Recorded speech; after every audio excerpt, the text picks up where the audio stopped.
재림의 복음입니다. 다시 오실 주님에 대해서 재림을 공부하지 않으면 신앙생활이 막힙니다. 재림을 알아야 신앙생활이 순환이 돼요. 혈액순환처럼 뻥 뚫려 시원해지는 거예요. 신앙생활이.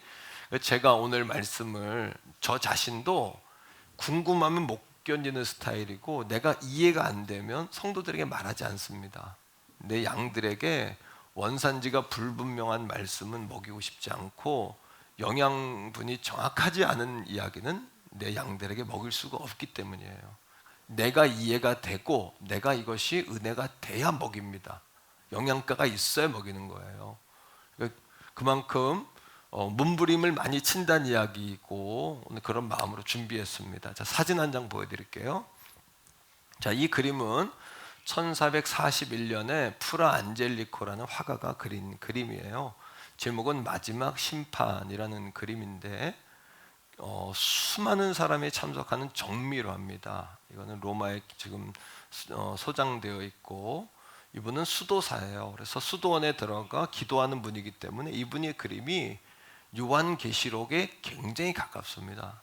저 그림을 10장 이상을 제가 이렇게 성화를 찾았는데, 이단적인 그림이 많고요, 신비적인 그림이 많은데 이 그림은 성경 그대로 똑같습니다. 그래서 제가 이 그림을 가지고 마지막 날을 조금 설명을 서론적으로 드릴게요. 자, 먼저 위의 그림인데, 이 그림은 하늘 보좌에 있는 그림입니다. 요한계시록에 보면 하나님이 계시고 우편에 예수 그리스도가 계셔요. 어린 양의 신. 그리고는 그 주변을 천사들이 날아다닙니다. 여기도 보면 가운데 주님이 지상 재림하는 모습이니까 하나님보단 예수님이 앉아 계시죠. 그 주변에 빨간 그림 보이죠? 요거는 천군 천사들의 날개짓입니다. 예수님 주변을 천사들이 날개짓하며 돌죠.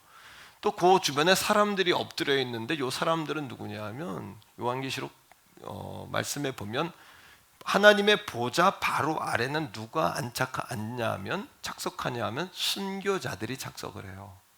하나님이 괄세하지 않으시는 거예요. 가장 가까운 곳에 그들을 앉힙니다. 마지막 날에는 먼저 예수 믿다 죽은 사람들이 부활합니다.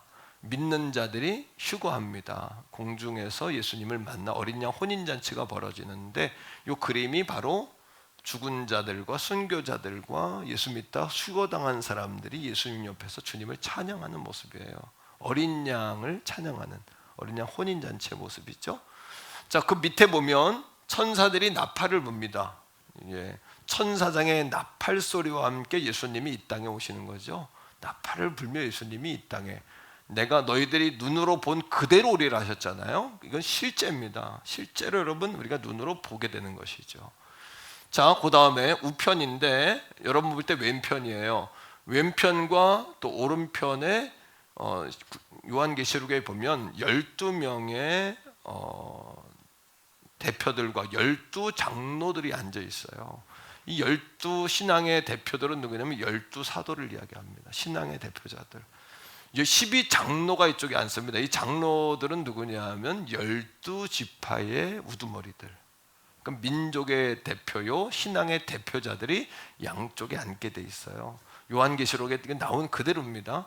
그런데 그림에 보면 12명이 아니라 제가 세어보니까 13명이에요. 왜 13명인가 이게? 맞죠? 13명이란 말이에요. 그런데 중세시대의 화가들이, 이거는 저의 이유 있는 추론인데, 화가들이 이 그림을 그리려면 1년 이상 걸렸을 겁니다. 색채나 이 그림 사이즈나 이런 걸 보면 보통 우리 교회 벽면 정도의 그림을 그리기 때문에 1년 이상 걸려요. 이거는 부자들이 돈을 대주지 않으면 못 그립니다. 신앙이 있는 부자들이 돈을 대주고 화가에게 부탁하는 거예요. 뭐라 그러냐면 거기다 내 얼굴을 좀 넣어달라고. 대부분의 중세시대의 그림은 거기에 에덴 동산의 그림이 그려져 있는데, 맨 구석에 현대적인 옷을 입은 귀족이 이렇게 얼굴을 내밀고 있어요. 그게 뭐냐면 피렌체에 가면은 나와 있는 아만이라는 부자의 얼굴이거든요.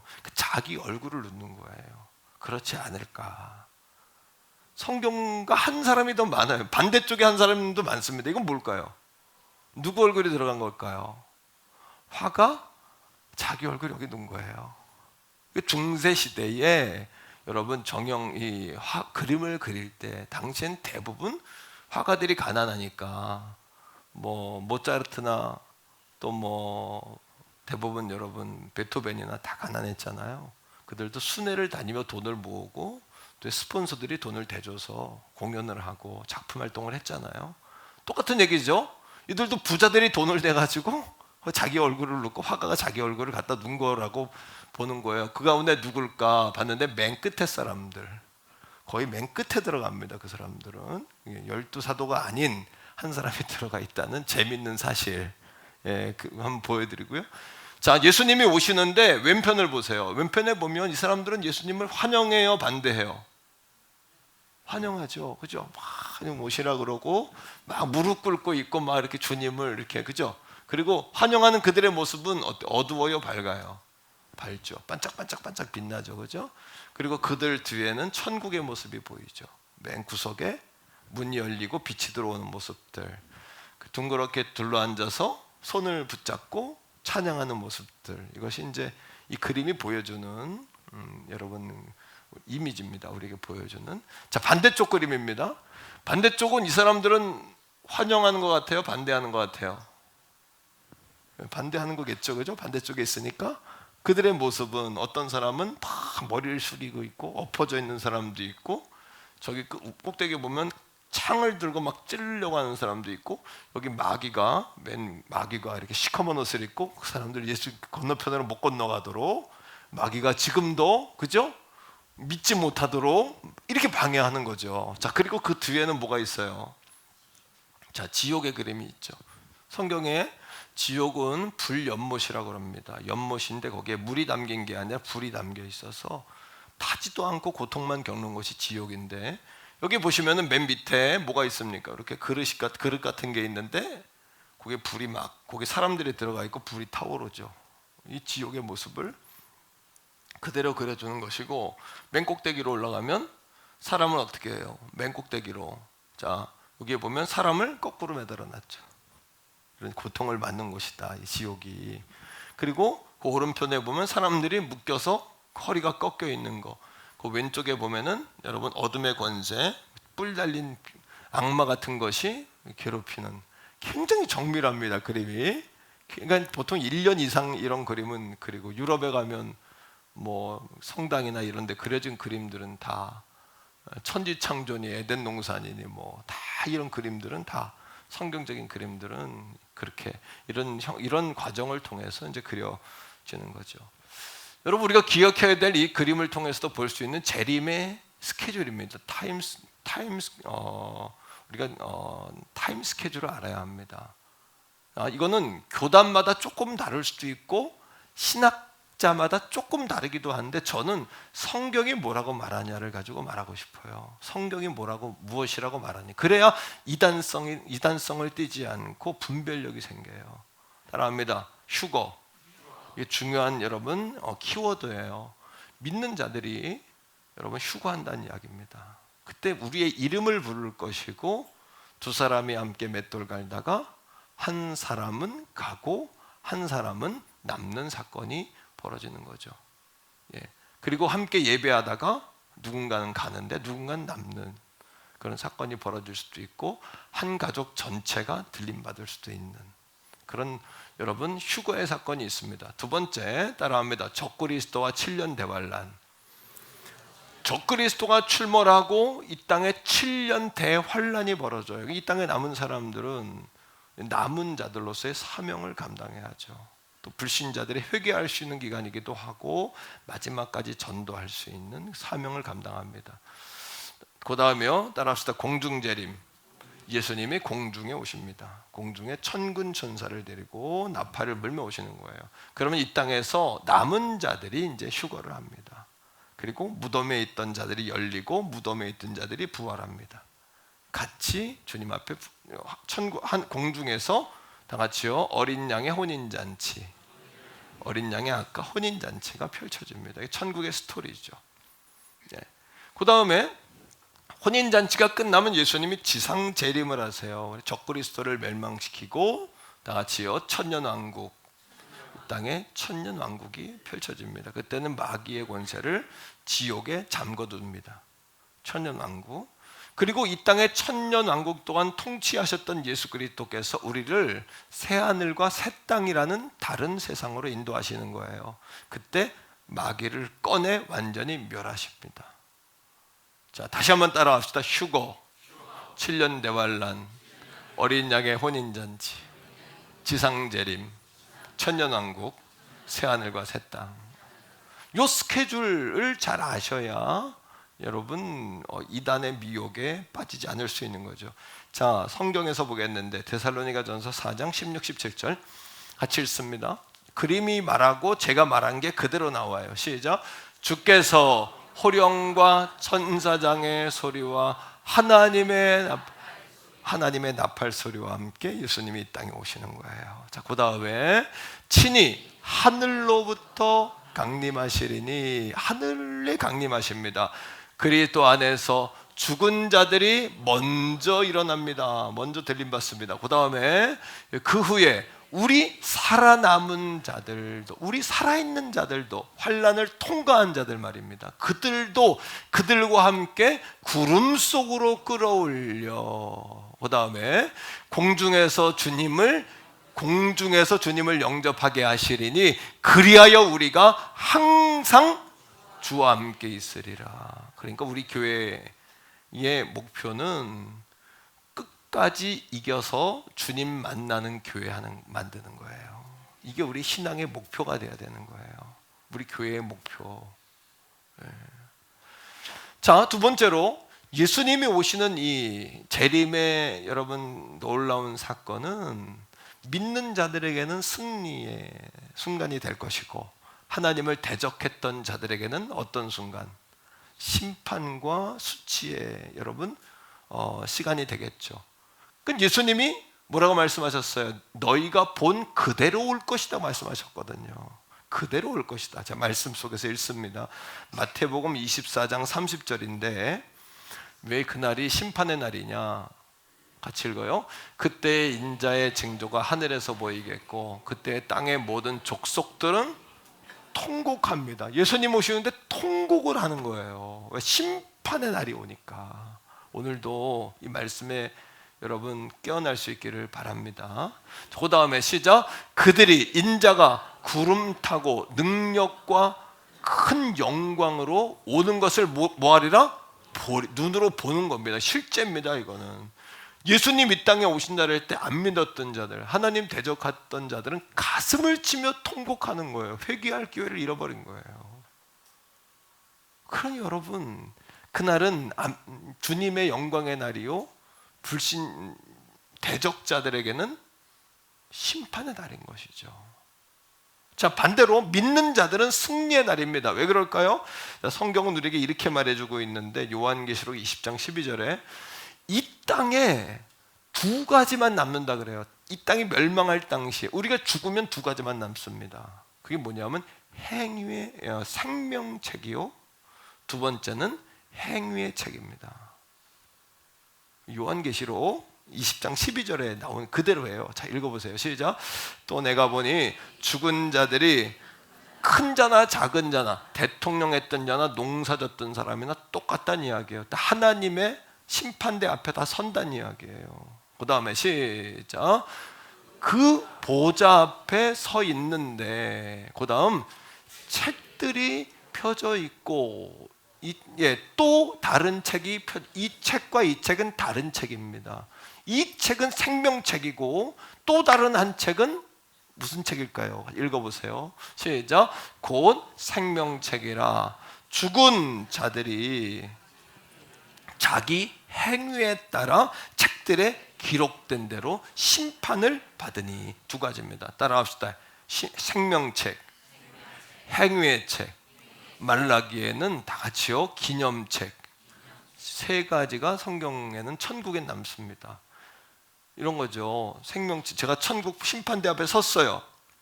목회도 했고, 나는 3대째, 4대째로 예수 믿는 가문이고, 나는 이 땅에서도 하나님 영광을 위해 살았어요. 네. 열심히 살았어요. 그런데 내가 딱 섰을 때 천사가 이름이 이름이 뭔가? 예, 도강록입니다. 도강록 목사입니다. 아니 목사는 띄고, 첫째 직분이 상관이 없는 거예요. 천국에서는 목사 띄고 말해. 예, 도강록입니다. 그래? 도강록 찾는데 도영록은 있는데 강록은 안 보이네. 영동 우리 형이고 그러면 어떻게 돼요? 끝나는 거예요. 오늘 태교원 성결교 사랑하는 성도 여러분, 생명책에 여러분들의 손주들의 이름이 기록되기를 바라요. 생명책에 여러분들의 자녀들의 이름이 기록되기를 바랍니다. 생명책에 내 이름이 기록돼야 돼요. 그것이 중요한 거예요. 또 한 가지, 행위의 책이에요. 행위는 뭐예요? 말로 행한 거, 행동으로 행한 거, 마음으로 행한 거, 이것들이 다 기록되어 있고 하나님이 그걸 심판하신다는 거예요. 이건 여러분 천국 가고 안 가고는 또 다르죠, 그죠? 그 다음은 기념책이면 내가 이 땅에서 주를 위해 어떻게 살았는가. 이것도 주님의 상급과 연관이 있는 것이에요. 예수 믿고 구원받는 거, 사람들에게 인정받는 거, 예수 믿고 구원받는 거 중요합니다. 그러나 사람들에게 너무 인정받으려고 하지 마십시오. 하나님께 인정받으십시오.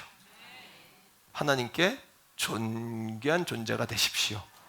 사람들에게 인정받는 것 중요합니다. 하지만 하나님께 인정받지 않으면 소용없다는 거예요. 행위의 책과 기념책에 기록되지 않는 거예요. 세 번째, 중요한 것은 주님은 언제 오실까라는 이야기예요. 그분은 도적같이 오신답니다. 아무도 모르게 오신다는 이야기죠. 그래서 주님의 재림의 때는 아무도 몰라요. 자, 데살로니가전서 5장 1절 2절인데 같이 보겠습니다. 시작. 형제들아, 때와 시기에 관하여는 너희에게 쓸 것이 없음은 주의 날이 밤에 도둑같이 이룰 줄을 너희 자신이 자세히 알기 때문이라. 그날은 아들도 모르고 며느리도 모르고 천사도 몰라요. 누가 알아요? 아버지만 아셔요. 그러나 아무도 모르지만 중요한 것은 그때가 가까이 온 것은 알아요. 그래서 사람들은 다 오늘날을 뭐라 그래요? 말싸라 그래요. 하지만 믿는 자들은, 빛의 자녀들은 하나님이 주시는 때를 여러분 가까이 왔음을 알게 된다는 거예요. 성경 우리에게 말해주잖아요. 데살로니가전서 5장 4절로 5절인데 이렇게 이야기합니다. 형제들아, 너희는 어둠에 있지 아니하매 그날이 도둑같이 너희에게 임하지 못하리니. 우리는 알고 있다는 거예요. 그날이 온 걸. 그 다음에 너희는 다 빛의 아들이요 낮의 아들이라. 우리가 밤이나 어둠에 속하지 아니하였나니. 우리는 어둠의 자녀가 아니라 뭐의 자녀예요? 빛의 자녀는 안다 모른다, 이거를 알게 된다. 주님이 우리에게 숨기지 아니하신다. 성령께서 감지하게 하신다. 그러니까 내가 자다가 주님 오시면 어떡해요? 내가 죄 짓다가 주님 오시면 어떻게, 걱정할 필요 없어요. 믿는 자들에겐 알게 해주신다. 우리가 자기가 죽을 거를 거의 알잖아요. 그래서 유언도 하고 다 내려놓고 이거 다 준비하잖아요.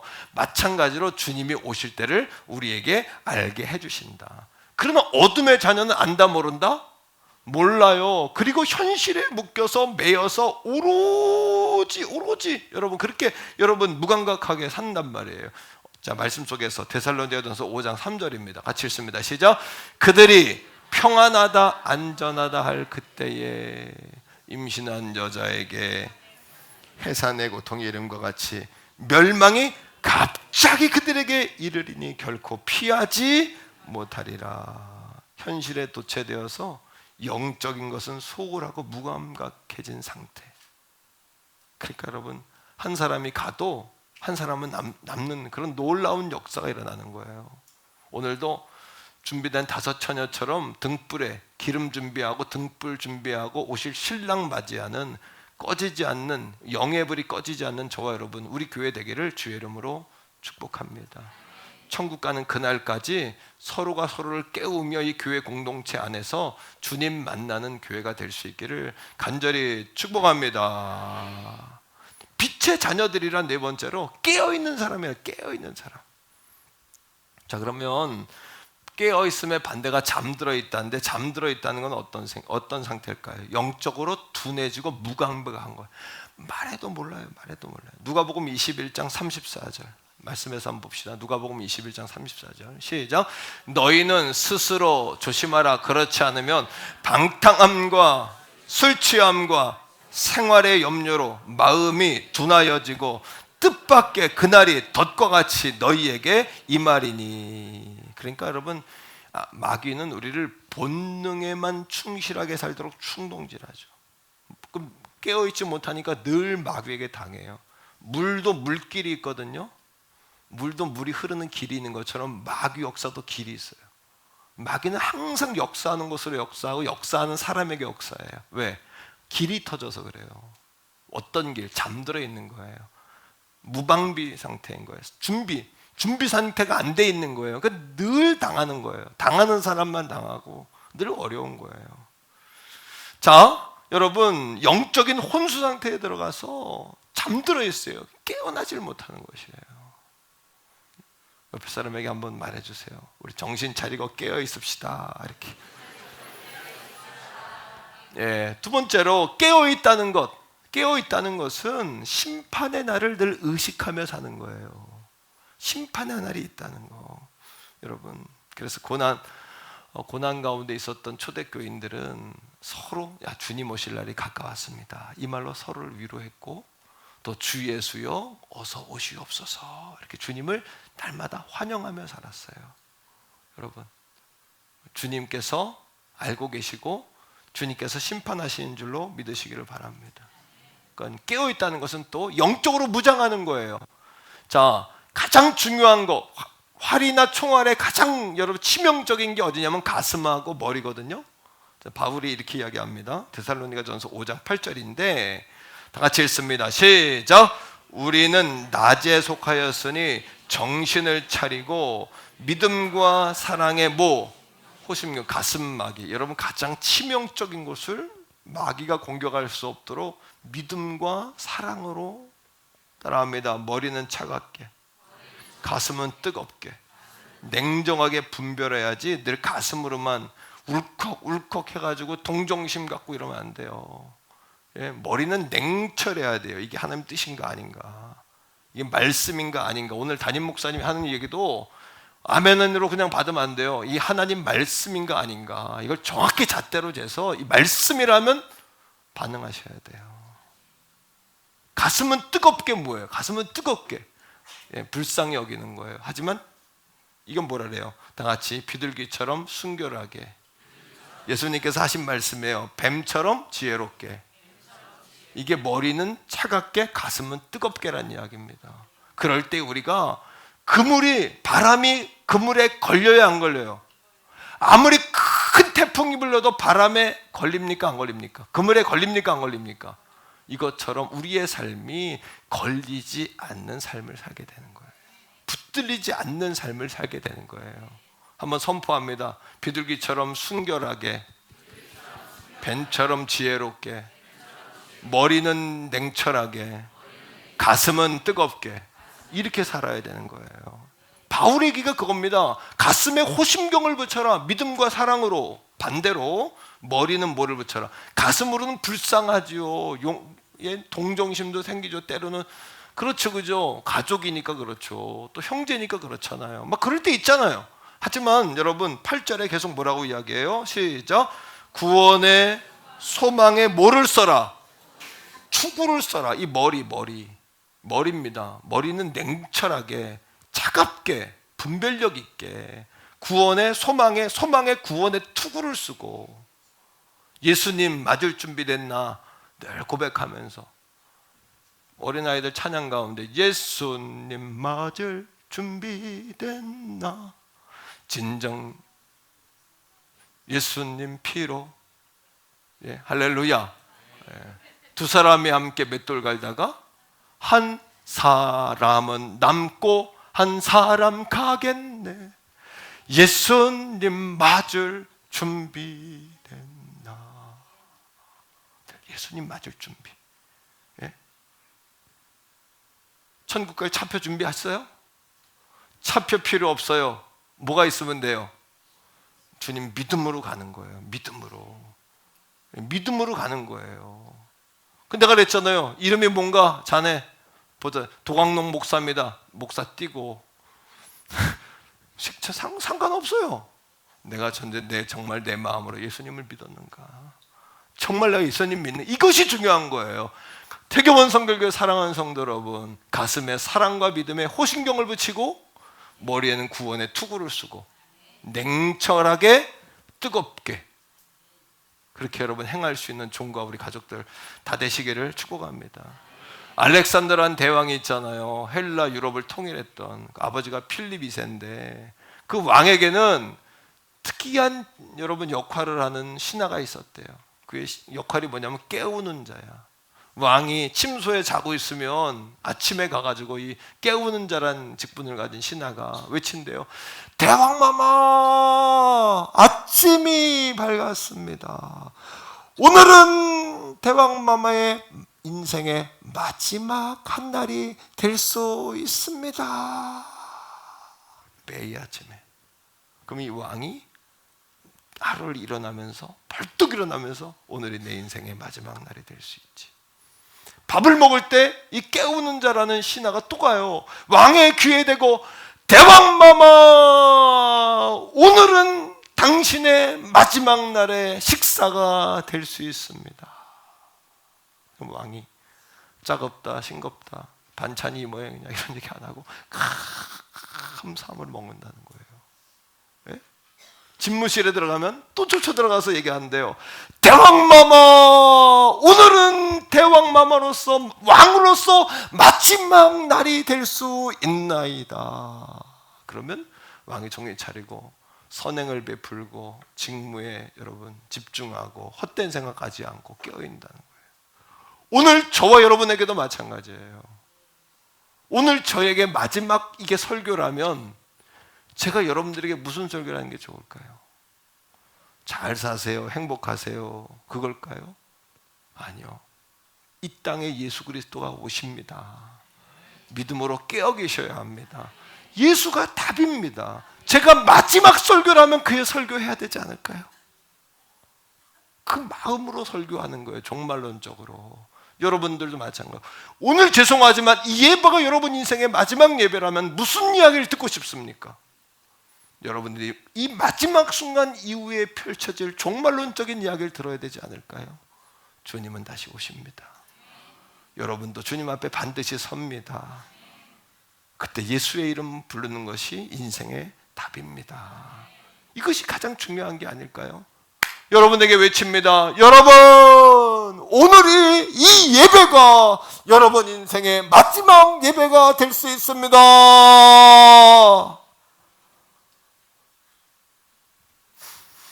눈을 크게 뜨고 정신을 차리고 깨어있어라. 베드로 사도가 자기가 예수님 3번 부인했잖아요. 근신하라, 깨어라. 예? 악한 사단마귀가 우는 사자처럼 삼킬 것을 찾아다닌다. 오늘 여러분 데살로니가전서 5장 6절에도 그러므로 우리는 다른 사람들 같이 자지 말고 오직 깨어 정신을 차릴지라. 똑같은 얘기 아닙니까? 얘기가 우리 모두는 다시 오실 예수님을 소망하며 예수님을 맞이하는 영적 여행객들이에요. 순례객. 다시 말하면 여기가 종착점이 아니라 우리는 언젠가 목적지를 향해 날마다 나아가는 사람들이라는 얘기죠. 자, 우리가 가는 그 길에 중요한 건 동반자예요. 우리 혼자 가면 빨리 갈 줄 모르지만 지쳐서 오래 못 가요. 그러나 동반자가 있으면 보호받을 수 있고 멀리 갈 수 있고 행복할 수도 있어요. 우리 인생에 동반자가 있죠. 누구요? 자, 데살로니가전서 5장 10절 같이 한 말씀을 읽으세요. 시작. 우리로 하여금 자기와 함께 살게 하려 하셨네. 우리를 구원하신 이유는 우리가 자든지 깨어있든지 늘 주님이 함께 하시기 위해서예요. 제가 좋아하는 선배 목사님이 부산에서 목회하시는데 그분이 강원도 춘천에서 지하에서 교회를 개척했어요. 오래전에. 그때 주일학교 담당하는 어린 신학생, 신학교 바로 졸업한 전도사님 한 분하고 같이 교회를 개척을 했는데 목사님이 어느 날 이렇게 다른 도시에서 설교를 부탁받고 가게 됐어요.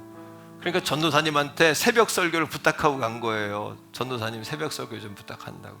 이 전도사님이 어른 설교를 해본 적이 없어. 그러니까 얼마나 떨려요.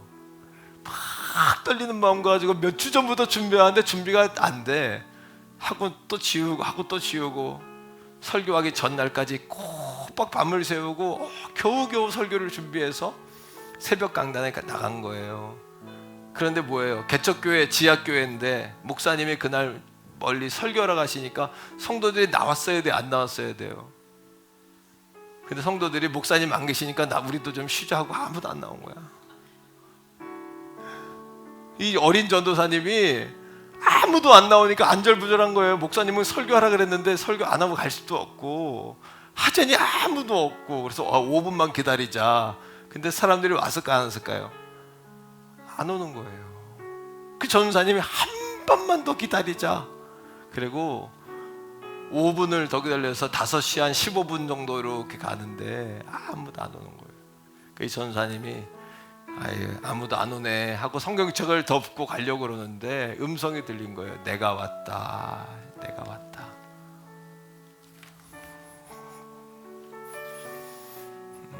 내가 왔다.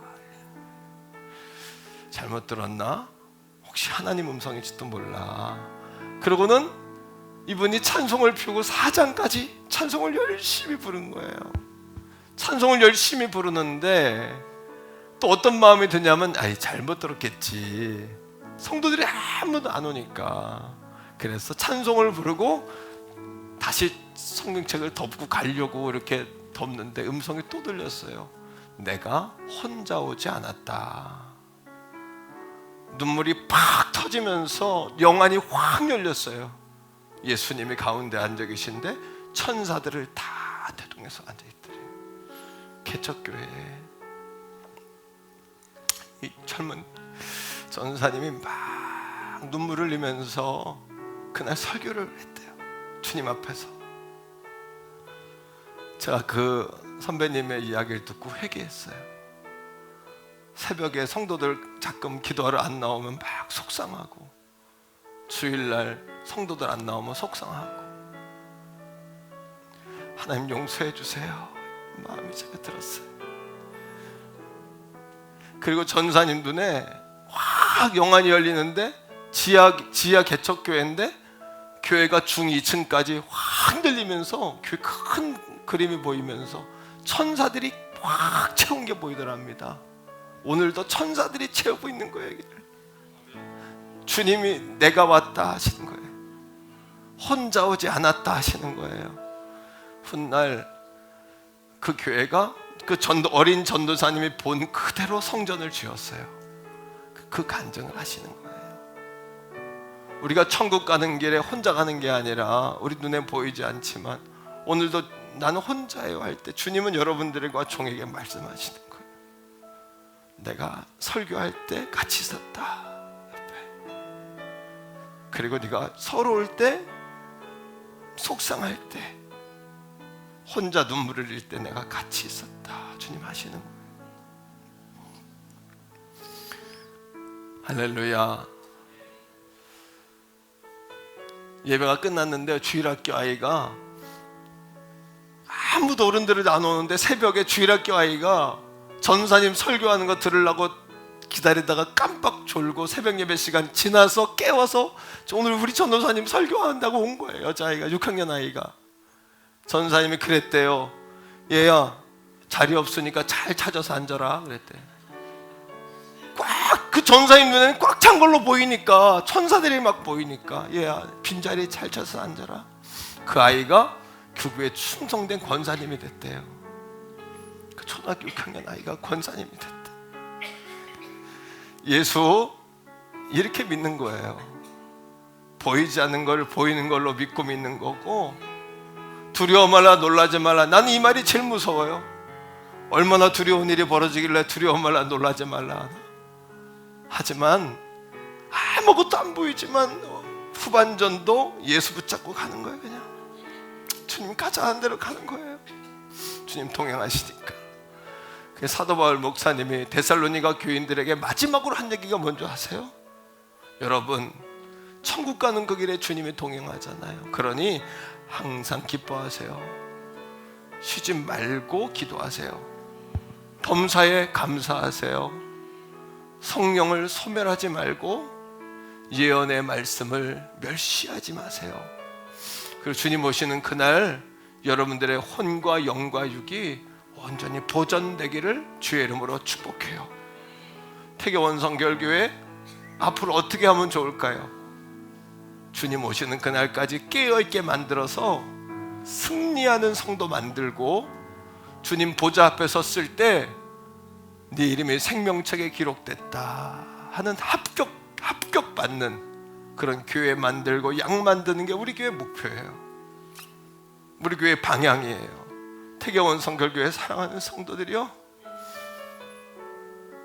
그렇게 다시 깨어난 이 아침 되시기를 축복해요. 우리 데살로니가전서 5장 16절부터 한번 쭉 밑으로 읽어봅시다. 시작. 항상 기뻐하라, 쉬지 말고 기도하라, 범사에 감사하라. 이것이 그리스도 예수 안에서 너희를 향한 하나님의 뜻이니라. 성령을 소멸하지 말며 예언을 멸시하지 말고 범사에 하려 좋은 것을 취하고, 평강의 하나님이 친히 너희를 온전히 거룩하게 하시고 우리 주 예수 그리스도께서 강림하실 때에 흠없게 보존되기를 원하노라. 아멘. 이 시간에 우리 주여 한번 부르고 기도할 때에 주님 어서 오시옵소서, 오시옵소서. 주님, 내가 왔다 하신 주의 음성이 오늘 이 아침 저와 여러분들의 음성인 줄로 믿습니다.